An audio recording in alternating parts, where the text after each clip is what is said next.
The Vitagraphoscope. Bio. Henry. Vaudeville is intrinsically episodic and discontinuous. Its audiences do not demand denouements. Sufficient unto each turn is the evil thereof. No one cares how many romances the singing comedian may have had if she can capably sustain the limelight and a high note or two. The audience is wrecked not if the performing dogs get to the pound the moment they have jumped through their last hoop. They do not desire bulletins about the possible injuries received by the comic cyclist who retires headfirst from the stage in a crash of property, Chinaware. Neither do they consider that their seat coupons entitle them to be instructed whether or no there is a sentiment between the lady solo banjoist and the Irish monologist.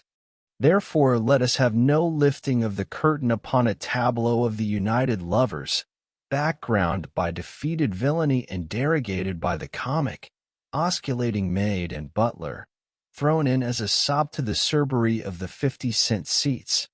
But our program ends with a brief turn or two, and then to the exits. Whoever sits the show out may find, if he will, the slender thread that binds together, though ever so slightly, the story that, perhaps, only the walrus will understand. Extracts from a letter from the first vice president of the Republic Insurance Company of New York City to Frank Goodwin of Coralio, Republic of Ankyria. My dear Mr. Goodwin, your communication per Messrs. Howland and Forchett of New Orleans has reached us. Also their draft on New York for $100,000, the amount abstracted from the funds of this company by the late J. Churchill Warfield, its former president.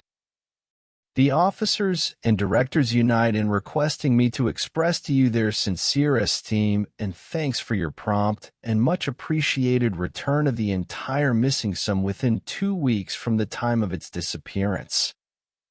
Can assure you that the matter will not be allowed to receive the least publicity. Regret exceedingly the distressing death of Mr. Warfield by his own hand. But congratulations on your marriage to Miss Warfield. Many charms, winning manners, noble and womanly nature, and envied position in the best metropolitan society. Cordially yours, Lucius E. Applegate, First Vice President, the Republic Insurance Company. The Vitagraphoscope. Moving Pictures. The Last Sausage. Seen in artist's studio. The artist, a young man of prepossessing appearance, sits in a dejected attitude amid a litter of sketches, with his head resting upon his hand. An oil stove stands on a pine box in the center of the studio. The artist rises, tightens his waist belt to another hole, and lights the stove. He goes to a tin bread box, half hidden by a screen, takes out a solitary link of sausage, turns the box upside down to show that there is no more, and chucks the sausage into a frying pan, which he sets upon the stove. The flame of the stove goes out, showing that there is no more oil. The artist, in evident despair, seizes the sausage in a sudden access of rage and hurls it violently from him. At the same time, a door opens, and a man who enters receives the sausage forcibly against his nose.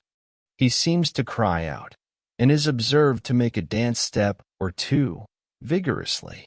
The newcomer is a ruddy-faced, active, keen-looking man, apparently of Irish ancestry.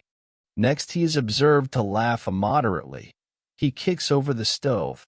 He claps the artist, who is vainly striving to grasp his hand, vehemently upon the back. Then he goes through a pantomime which to the sufficiently intelligent spectator reveals that he has acquired large sums of money by trading pot metal hatchets and razors to the Indians of the Cordillera Mountains for gold dust.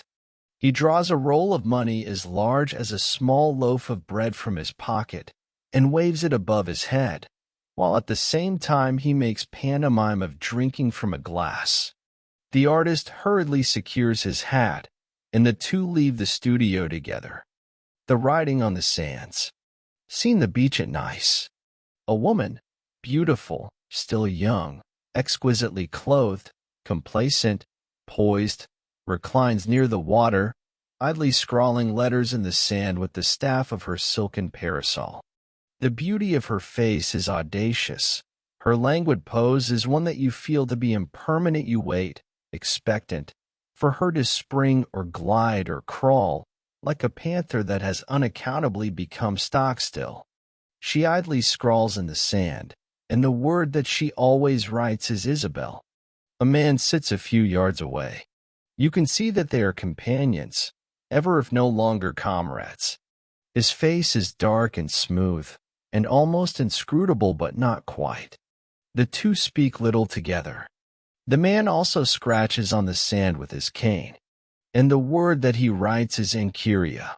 And then he looks out where the Mediterranean and the sky intermingle with death in his gaze. The wilderness and thou. Seen, the borders of a gentleman's estate in a tropical land. An old Indian, with a mahogany-colored face, is trimming the grass on a grave by a mangrove swamp. Presently he rises to his feet and walks slowly toward a grove that is shaded by the gathering, brief twilight.